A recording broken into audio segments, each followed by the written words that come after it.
Hey, this is Slice, and I never wanted to talk about this Diddy trial because I think it's sickening. Everybody knows that Diddy is disgusting, but now one of the S workers is suing Cassie, and I find myself right down the middle on this thing. So let's look at some information, and I'm gonna give my opinion. Cassie, it ain't looking good, baby girl. These dudes is coming out the woodwork with stories to tell. They are pissed off that you didn't take your $20 million and just go bye-bye. All right? Well, first off, she was subpoenaed. She didn't look happy to be up there waddling up there, telling all her personal business, embarrassing stuff. She didn't look happy. And she didn't get paid, although she did get immunity. You had to bring everyone else from the past up into it, and these dudes are now spilling the beans. Now, Cassie just got the worst news ever. This video is going into detail into a young brother who is one of the prior S workers for Diddy being hired by Cassie, right? And essentially he's now suing Diddy and Cassie because of the specific ways that he's been wronged. Well, Tasha K just interviewed the young brother because I think it's also important to get his version of events out into the airwaves. So without further ado, someone hired me to be an escort. So maybe a year or two into it, I stopped. I got a job. I was an optician and I was trying to get my life together. I didn't have time for that, but Cassie paid me so well. It was kind of like a no-brainer. Beautiful woman, $5,000 every time I got to break her down. What? Rico said during our interview last week that the pay was $5,000. 5,000. I only got less than 5,000 one time, and that's the time Diddy drugged me. He gave me $1,500 to go home because I was completely drugged out of my face off something he gave me. But every other time I got 5,000. The time with Daniel Phillip and winning this order, I think I got like $11,000 in total from winning the order, then coming back and dusting her off again. Okay, he said Diddy drugged him, and then he came back again and again. What is his case actually about? What are the charges? Okay, says he was drugged, manipulated, traumatized. Also says Cassie gave him an STD, aborted his child without his consent. I have a question. Isn't being a S worker illegal in most parts of America? And can you turn around and sue somebody for participating in illegal acts with you? And he said he was drugged and manipulated. Did that happen the first, second, third, fifth, sixth, seventh, eighth? He said he was with them for 8 years. You were drugged and you kept going back? How were you manipulated? They called you, sir. You could have said no, but instead you said, this is a no-brainer. I had an extensive history with Cassie. I see your face. You're like, oh my God, yeah. How many hours did you go? Oh, the longest I ever had was 4 days in Miami. I'm going to chop this thing up because I don't want to throw up in my mouth too much. But this is Mediocre Tutorial and Reviews. Go over and check him out. He got a pretty entertaining show. I promised you I would tell you the truth because that's what this is about. Yeah. You know, Diddy might have did a lot of bad stuff. He's horribly abusive to women. We all know this is his track record, but he does not deserve an unfair trial. And if there's evidence that says that Cassie's involved, they should not be holding that to make her look like this holier than art thou battered woman. Yep. He was abusive. He was abusive. Yeah. But he wasn't abusive because she didn't want to have sex. That's the exact opposite. He was abusive because he would catch us having sex behind his back. She would emasculate him about his penis size because he's not that big. She would always get smart with him. And Diddy, from what I saw, Diddy is although he's incredibly successful, he's incredibly insecure. I knew it. His ego is on everything. He would compete with me to try to sleep with Cassie better than me while he was paying me to do it, which was insane. An example, let's say I'm having sex with her.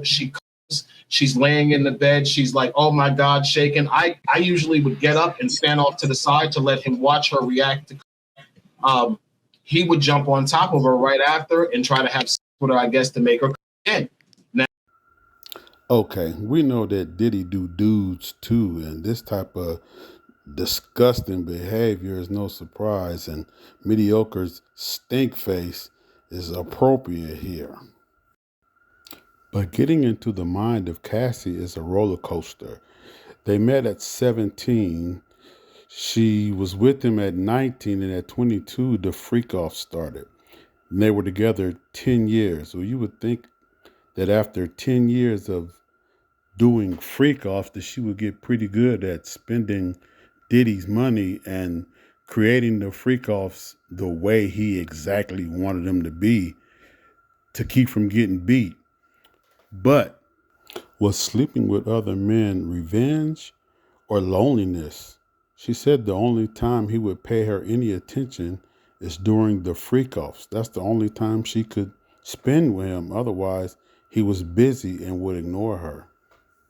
I was in the courtroom as Cassie was testifying, so let me tell you guys everything that you didn't see or may have not heard, because it's a lot. On the right-hand side of the court, seated, is her husband, Alex Fine. On the left-hand side, Diddy's 6 out of 7 kids. We're sitting in the courtroom as Cassie is describing having weekly freak-offs for years that would last 2, 3, one lasted up to 4 days. She talked about damaging hotel rooms so bad in one instance that they had to pay such a hefty fee because the hotel told them that they needed to completely redecorate the room after a freak off. After a freak off, there would be blood, urine, and lots of baby oil. There was so much baby oil. There was also so much baby oil talk to the point where the judge at one point told prosecutors, wrap it up. But before we even got there, a very pregnant Cassie was called to the stand. She was wearing a tight brown turtleneck dress that was hugging her baby bump. When she sat down, you could tell she was nervous. And if you couldn't, you quickly picked up on it, because once she started talking, you noticed that she paused a lot. She would sigh heavily before she answered a question. One of those moments was when she explained to the court that a year into their relationship, that Diddy had approached her with this fantasy that he had. He called it voyeurism,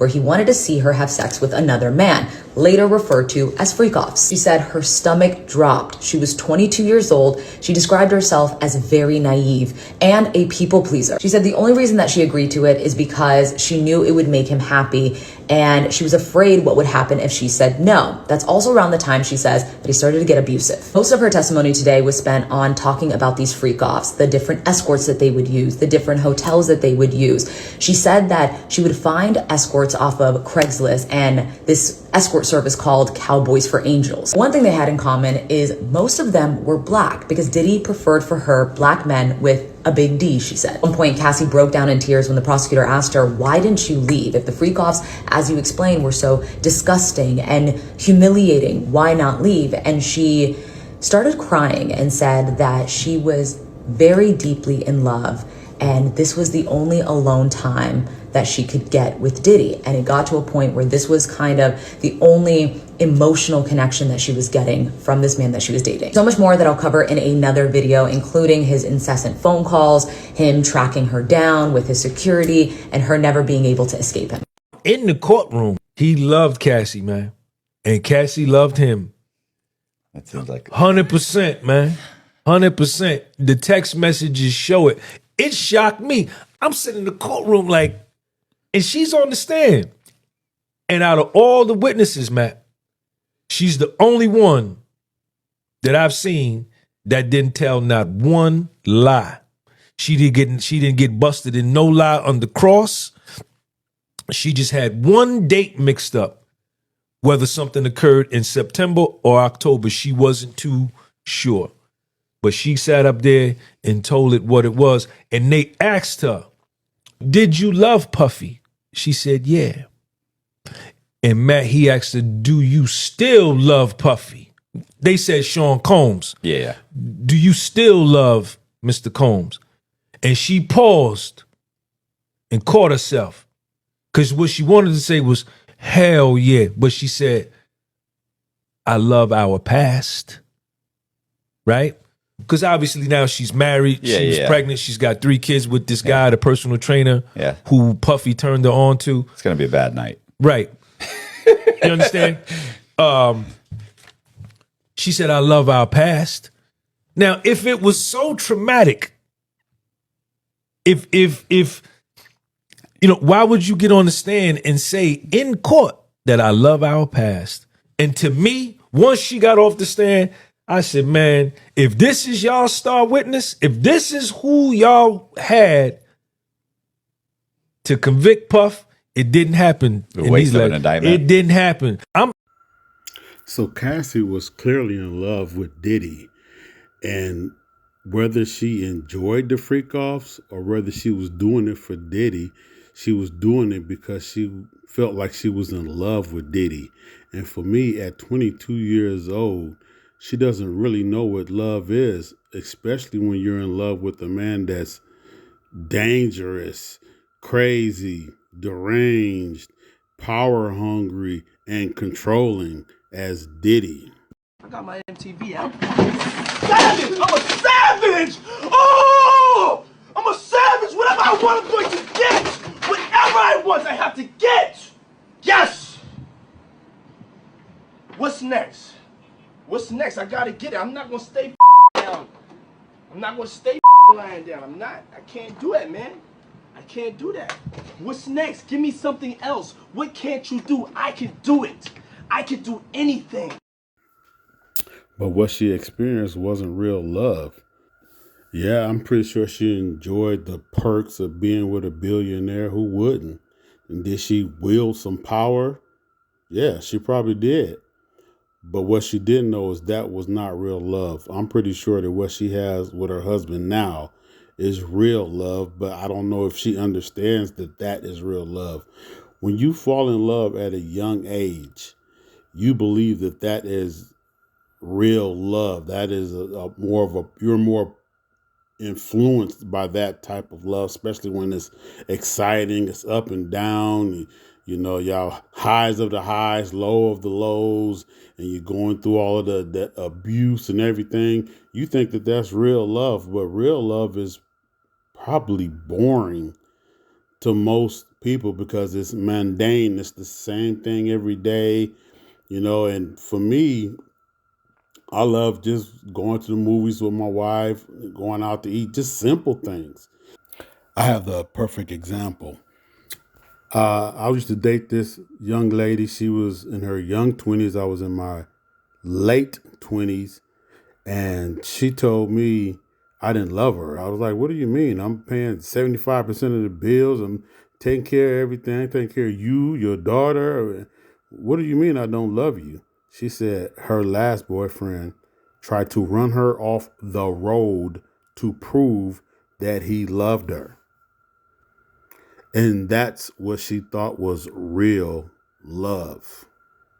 He is not out here doing like a tell-all because he just decided to come out and just get a payday or a check all of a sudden out of nowhere. You got to remember that this guy, and I believe he's like in law school and he's trying to like be something better within his life besides just being, you know, a male S worker, right? He was minding his business. Cassie came out and did all of this, therefore implicating all of them, put their faces, their names on a piece of paper that then was sprinkled all over every social media known to mankind. So this guy's like, I changed my life. I wasn't saying shit. So within all of that, he is now speaking about it. And in order for him to come across as authentic and as relatable as possible, he's giving all of the details of the situation so that you can listen from interview to interview to interview. You can be able to cross-reference. You could be like, oh, he said this here, but then not that here. Why is he doing that? I have a feeling that this brother is telling the truth, and he's going to be extremely consistent from interview to interview to interview till eventually they'll get in front of that judge and then have the judge decide it at whatever time in the future. But that's the reason that I think that he's getting this intimate with this data. Does he need to say it? I don't think so, but I think that it adds some more believability when he adds data to that degree, because they talked about the mindset of this in the case, right? They talked about the mindset of why Diddy would be doing this. And then also in cross-referencing her promiscuity with that she was messing with a Kid Cudi, right? At the same time, referencing her promiscuity with that football player that they talked about, they cheated up on. And then that the prosecution never brought a brother like him up on the stand because they knew that he wasn't Team Cassie. So let's talk about Cassie cheating on Diddy or being with Kid Cudi when they're on a break or whatever, with the situation with her being with other men. So if she could leave at any time, what happens every time she leaves? They blow up Kid Cudi's car or he sends his goons to come find her. So I still don't understand how she ended up getting away from Diddy. That will be a great story when it comes out. We know we're going to get the TV version, the movie version of this, and all of that. We need to find out, how did she eventually get away from Diddy after he keep chasing her down after everything that happened. And Cassie has to take some responsibility for her actions. We send 18-year-old boys away for deleting someone. And once you're grown, you're grown. You make mistakes, you have to own up to those mistakes. And she made a lot of mistakes. But this guy chose a profession to be a S worker to help him get through college or whatever he was doing. Not only was he an S worker, he was an S worker for one of the top executive hip hop moguls in the world. And when the mogul goes down, you got to expect that your stuff is going to come out of the closet. And when women choose to be S workers and that they're the most popular S workers, guess what? They don't get a second life. They don't get to become a secretary of state, a governor, a mayor. They don't get those second chances. So why should we bury his history in the sand and not bring it back up?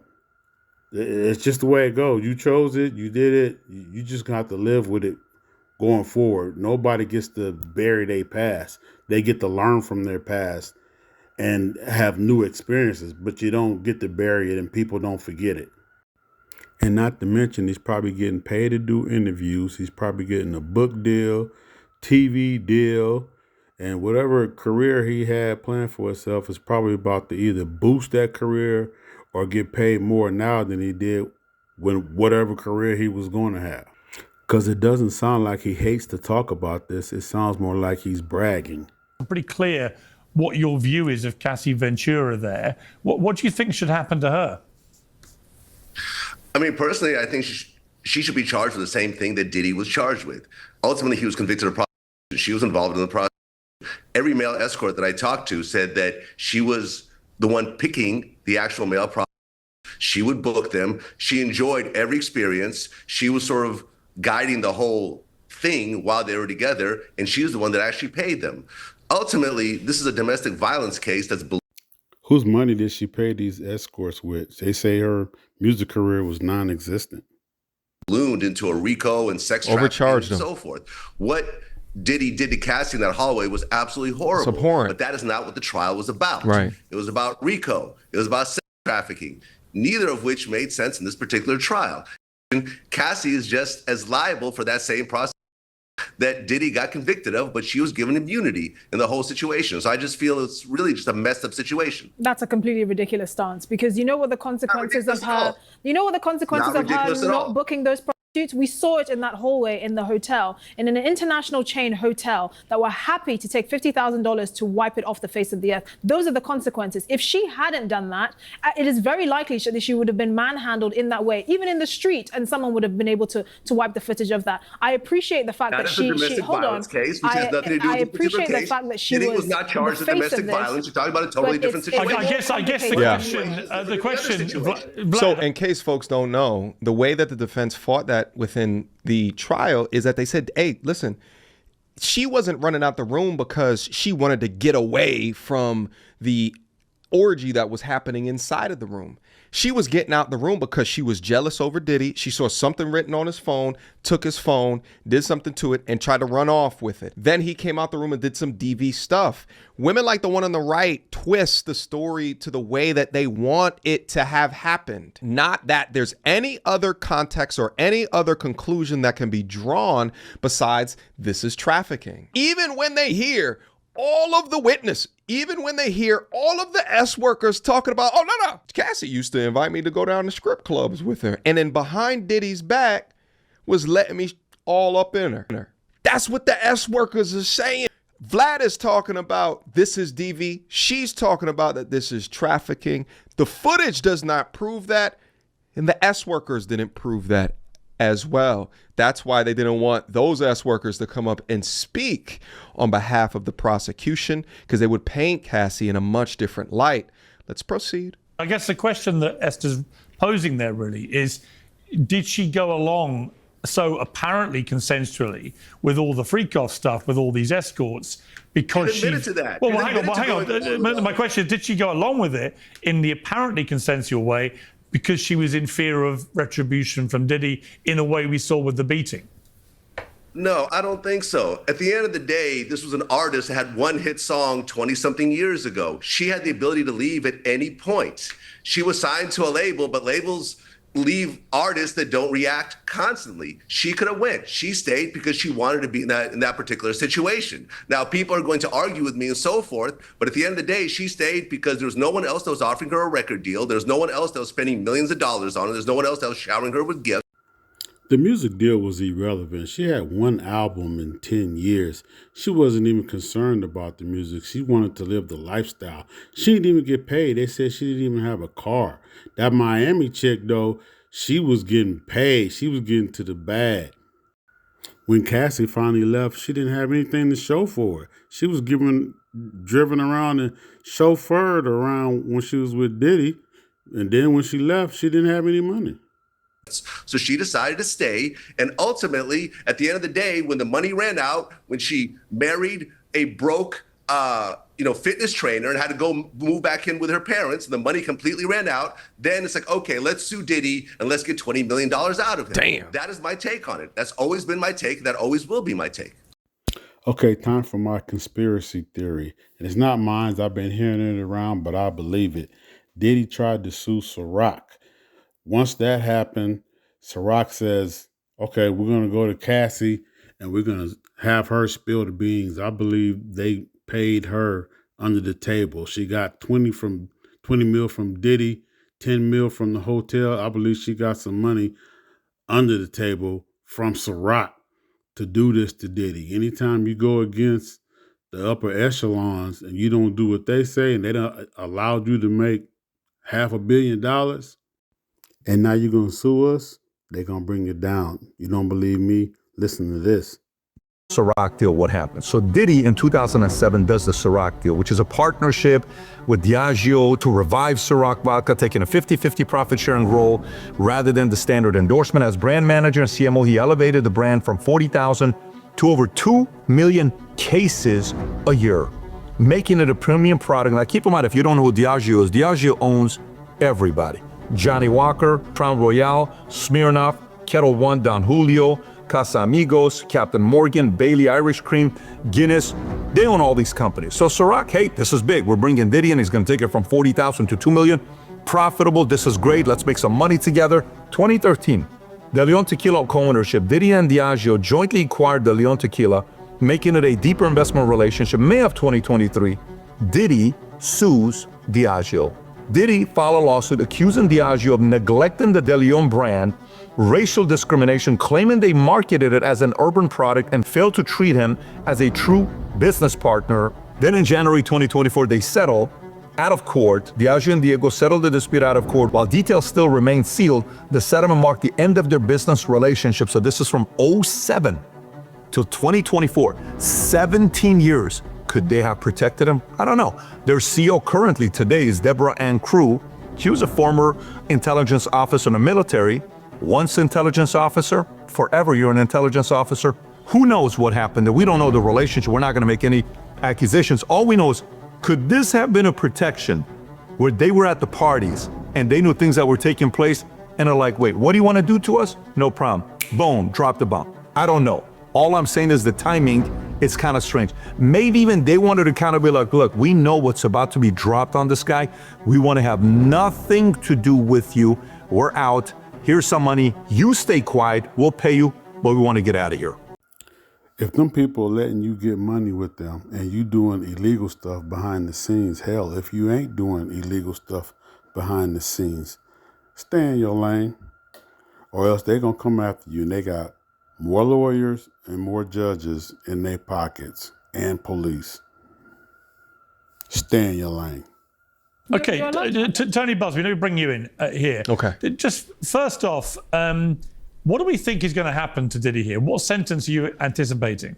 I'm expecting 2 to 4 years. I would expect. Yeah, I mean, he's that's not what I'm going to be. thinking. He's not going to get 20 years, obviously. Yeah.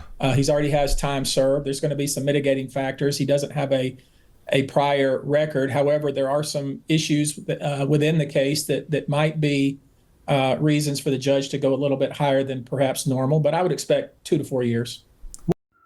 DJ Vlad sounds like he's protecting himself from future charges, allegedly. I'm just saying that's what it feels like. And 2 to 4 years for Diddy is insane. They know this man is dangerous, blowing up people's car, threatening to kill people. This dude is dangerous. Let's look at the charges. Racketeering, conspiracy, sex trafficking. The only things that stuck was the 2 counts of transportation for prostitution. This is insane. Them people they need to lose their job. The prosecution was terrible. They should have just went for the charges that they could have get. Abuse. I know Diddy beat somebody last month they could have got up there. I mean, anything besides racketeering. They wanted the biggest charges and they couldn't get it. The prosecution, the feds, the FBI, whoever was involved in this entire Diddy situation, they should be fired. Why are you charging him for RICO and racketeering when you don't have the evidence? Biggest L ever. Why is she not being charged? And could it be that the reason that she turned on Diddy was to preempt potentially some legal exposure herself?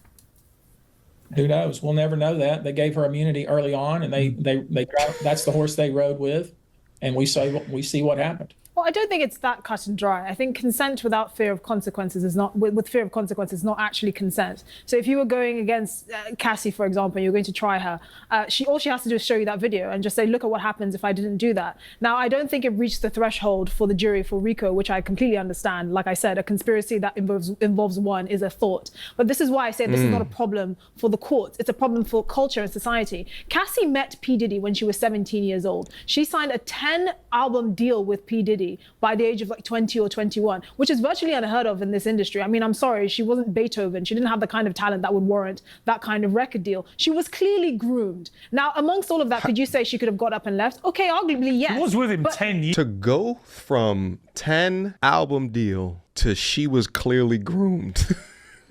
Yo, the hoops that you must jump through in order to get there is logically insane. It's just crazy. I don't think it's that far-fetched to say she was groomed. Sometimes the freak off should not completely deny like the fact that she was coerced and abused. Like, we saw her get beat in a hotel on camera, 4K. Like, if he's doing this in a public place, in a public setting, what would make you think that he's not doing even worse behind closed doors? I don't understand how people don't see that there's a clear power imbalance, not only with like the age, but the literal power and money that Diddy had over her. And there's also a power imbalance with the people that he paid to participate in the freak offs too. Like, I don't understand it, bro. Like, what don't you get? And I understand that there's like technicalities that the court has to have and like the jury has to take into account, but like, come on, bro. Like, this is clearly an individual that is abusing their power, abusing their money to get what they want and to treat people poorly and to do evil acts. It's mind-numbingly dumb that we have to explain coercion and abuse to people. Yeah.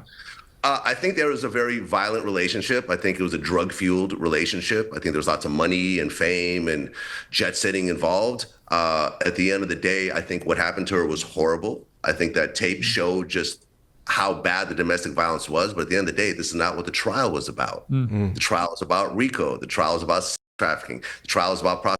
In fact, the only reason Diddy got convicted was because it was interstate commerce. All the other male escorts that I've talked to, like, for example, I talked to Don the dealer, who also had multiple sessions with Cassie. She said she was loving it. She was into it. She was setting the direction. At the end of the day, you could stay in a bad relationship, but you decide to stay in that bad relationship. This is really about the domestic violence, but the domestic violence goes back past the statute of limitations. So if you think about it, in this whole case, all the escorts I talked to were not, sent to a different state or a different country. They were all local. Like Don the Dealer was in Miami. Punisher was in New York. If all these guys didn't travel across state lines, there would be no case at all. None whatsoever. Yeah. And with Tony Busby, at the end of the day, like he said, that the feds talked to multiple people that he's representing that were suing, but they decided not to use any of them, which makes me think that there wasn't any real credible, real evidence that they actually did anything wrong in the whole situation. Therefore, there's only 2 people that were actually used. The only person that was actually that filed a lawsuit that was used in this case was Cassie. Yeah. And there's over 100 lawsuits. So what does that say? That says the lawsuits are all nonsense. I listened to you. I'm wrong? Some of Which of your clients was using this case? Let's be clear about something. Which of your clients was using this case? Hey, listen very carefully. If the alleged assault happened in LA, there was nobody flown in, there was nobody coerced and trafficked across state lines, they wouldn't use the client, obviously. These cases that we have filed in New York are filed under a New York statute for sexual assault and sexual abuse. That's completely different than transportation for prostitution or for sexual trafficking, and certainly has nothing to do with RICO. So you just made this grand conclusion that, the U.S. attorney talked to a few of these folks and decided they had no credibility. You are flat out wrong in that respect, because none of them were used. None of them were used. How am I wrong if none of them were used? Decided is that there was nothing that happened across state lines, and there was no trafficking, which is what the case was all about. Yeah, no. So it has nothing to do with whether these. To be honest, this attorney right here, it is my opinion that he should be disbarred. I like hearing them argue at the end. That was funny. And I agree. That lawyer should be disbarred. And DJ Vlad, boy, I told you, he sounded like he fighting his own case, allegedly. He got something behind there that it's for like he doing some dirt. If Diddy only get 4 years in time served, that'd be crazy, because the judge didn't like him. You could tell the judge didn't like him, and I think that the jurors might have get paid. That's just how I felt. They might have got paid, allegedly, but it just don't seem right. And of course, the prosecutors definitely didn't do their job. They went too high on the stakes, and they couldn't prove what they wanted. They went for the big guns instead of getting him on stuff that they could get him for. Ultimately, I hope the judge give him like at least 8 years. 4 years would be crazy. But anyway, hit the subscribe button, hit the like button, and I'll hit you with another one.